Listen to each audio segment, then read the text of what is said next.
What do you think of Putin saying that justification for continuing the war is denazification? I thought it was one of the dumbest things I'd ever heard. I didn't even understand what it meant. Denazification? It literally means what it sounds like. I have a lot of thoughts on this. I hate that whole conversation because it's not real. It's just ad hominem. It's a way of associating someone with an evil regime that doesn't exist anymore. But in point of fact, Nazism, whatever it was, is inseparable from the German nation. It was a nationalist movement in Germany. There were no other Nazis, right?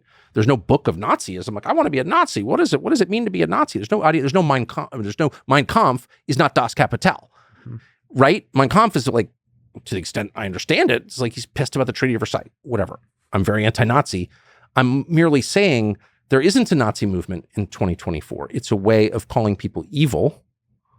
Okay, Putin doesn't like nationalist Ukrainians. Putin hates nationalism in general, which is interesting. And of course he does. He's got 80 whatever republics and he's afraid of nationalist movements. He fought a war in Chechnya over this. So I understand it, but I have I'm for nationalism, for American nationalism. So like I disagree with Putin on that. But calling them Nazis, it's like, I thought it was childish. Well, I do believe that he believes it. So that's so interesting. I agree with that. I was listening to this because in the United States, everyone's always calling everyone else a Nazi. You're a Nazi. Okay. But I was listening to this and I was like, this is the dumbest sort of not convincing line you could take. And I sat there and listened to him talk about Nazis for like 8 minutes. And I'm like, I think he believes this. Yeah. And I actually, having had a bunch of conversations with people who are living in Russia, they also believe it. Now, there's technicalities here, which the word Nazi, World War II is deeply in the blood of a lot of Russians and Ukrainians. I get it. So you're using it as almost a political term. Yes. The way it's used in the United States also, like racism and all this kind of stuff. So you can really touch people if you use the Nazi. I think that's totally right. But it's also, to me, a really disgusting thing to do. I agree. Because, and also to clarify, there is neo-Nazi movements in Ukraine, but just very small. You're saying that there's this distinction between Nazi and neo-Nazi. Sure. But it's a small percentage of the population, a tiny percentage. They have no power in government. I have seen no data to show they have any influence on Zelensky and the Zelensky government at all. So really, when Putin says denazification, I think he means nationalist movements.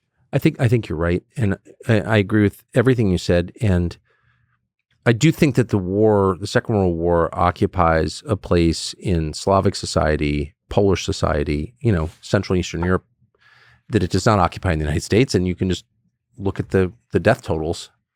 Tens of millions versus less than 500,000. So it's like this eliminated a lot of the male population of these countries. So of course it's still resonant in those countries.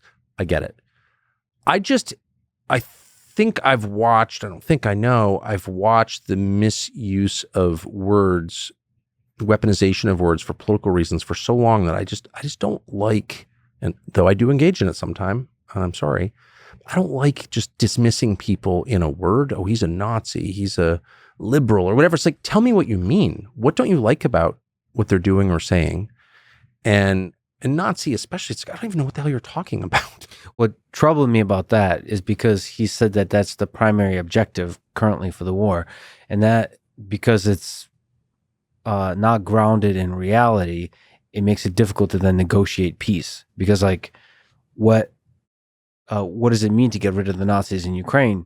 So he'll come to the table and say, well, okay, I will agree to do ceasefire once the Nazis are gone. Okay, so can you list the Nazis? I totally agree. Plus, can you negotiate with a Nazi? Right, exactly. Exactly. I totally agree with you. It was very strange, but maybe it was perhaps had to do with speaking to his own population and also probably trying to avoid the use of the word NATO. As the justification for the war. Yes, that's all. Of course, I don't know, but I suspect you're right on both counts. But I would say it points to something that I've thought more and more since I did that interview, which was 2 weeks ago, I guess. I didn't think he was as a PR guy, not very good. Not good at telling his own story. The story of the current war in Ukraine is the eastward expansion of NATO and scaring the shit out of the Russians with NATO expansion, which is totally unnecessary, doesn't help the United States. NATO itself doesn't help the United States. And so I'm not pro-Russian for saying that. I'm pro-American for saying that. And I think that's a really compelling story because it's true. He did not tell that story. He told some other story that I didn't fully understand. Again, I'm not Russian. He's speaking to multiple audiences around the world. I'm not sure what he hoped to achieve by that interview. I will never know. But I did think that, like, this guy is not good at telling his story. And I also think, honestly, on the basis of a lot, I mean, I know this, very isolated during COVID. Very. We keep hearing that he's dying of this or that disease. He's got ALS. I mean, I don't know. I'm not his doctor. There's a ton of lying about it. I know that. But one thing that's not a lie is that he was cloistered away during COVID. I know this. And only dealing with 2 or 3 people. And that makes you weird. It's so important to deal with a lot of people, to have your views challenged. And you see this with leaders who stay in power too long. He's been in power 24 years, effectively. He's done it.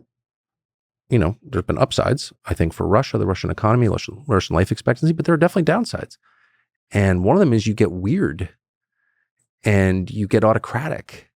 You know, like, this is why we have term limits. Very few kings don't get crazy in old age. Yeah, and you said some of this also in your post-Kremlin discussion while you're in Moscow still, which was very impressive to me, that you can just openly criticize. This is great. Well, I don't care. I understand this. I just wish you did some more of that also with the supermarket video, and perhaps some more of that with Putin in front of you. But Putin in front of me, I understand. Like, I'm such a good person. I know you see it as virtue signaling. Yeah, it is.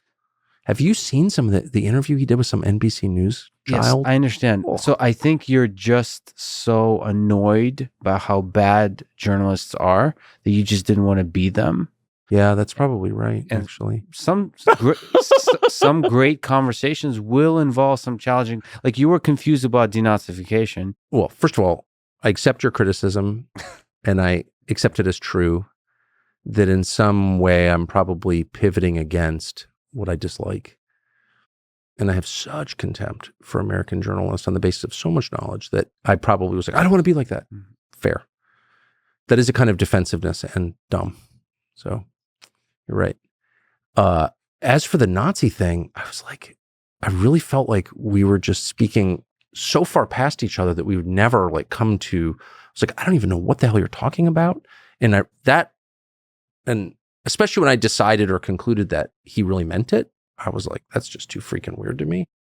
It's almost like, yeah, I can think of many other examples where you're interviewing someone else, say something that's like, I was interviewing a guy one time and he started talking about the Black Israelites and we're the real Jews. And I was like, you know, and it wasn't on camera, but I was like, it was so far out to me that I was like, we'll never kind of understand common terms on that.